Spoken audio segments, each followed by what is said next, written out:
I'll ask you about the game in a few seconds, James, but angry? I'm not angry now because it's expected. It's every week now.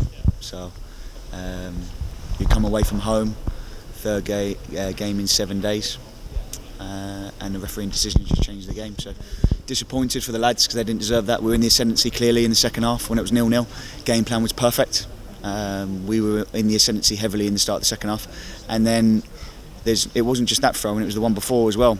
I'm told to calm down on the sideline, but those things matter, and then it's led to a free kick for them that they nearly scored from. That was our throw-in, and then 5 minutes later it's clearly our throw-in. The linesman has been overruled as well by the referee, so the linesman's actually saying it's our ball, and it's ended up in the back of our net.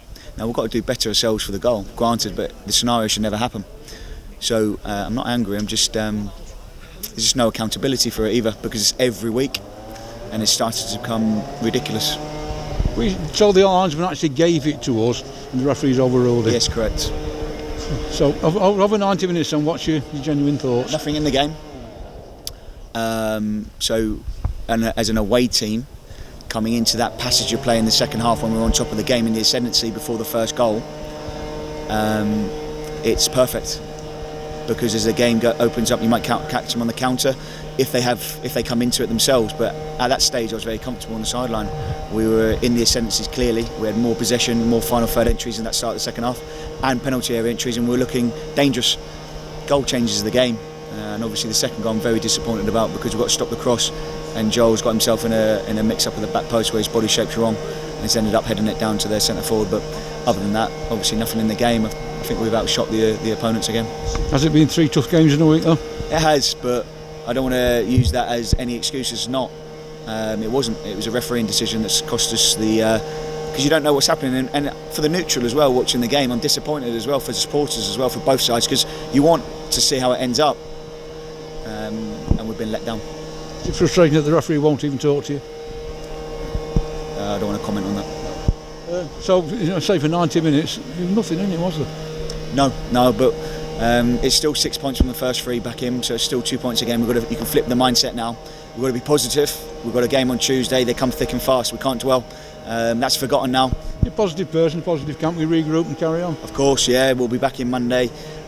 Group's in good spirits. They know where they could have done perhaps better today, certainly for the second goal, but that's an isolated passage.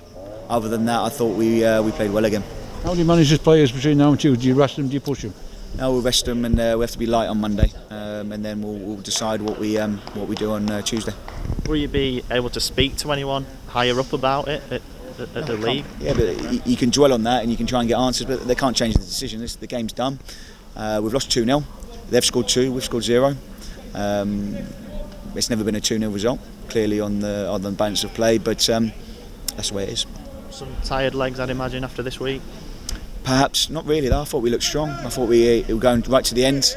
They didn't create much other than obviously the mistake for the second goal, and we didn't create much really. No clear cut either. So it was a tight game, which is always going to be at the top of the table, where we view ourselves as going upwards. So they've been in and around the playoffs, and I'm sure they'll be there at the end. So we can take a lot of positives from the performance, and we've got to look forward to Eastleigh on Tuesday.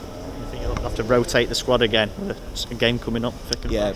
I need to look back at the game as a whole as well, and look back at the whole week now, reflect on the week, think what's best for Tuesday, and I'm sure whoever wears the shirts will be ready. You think we might be seeing Nathan Tyson this week? Is he ready yet? Yeah, he's coming back right into the fold.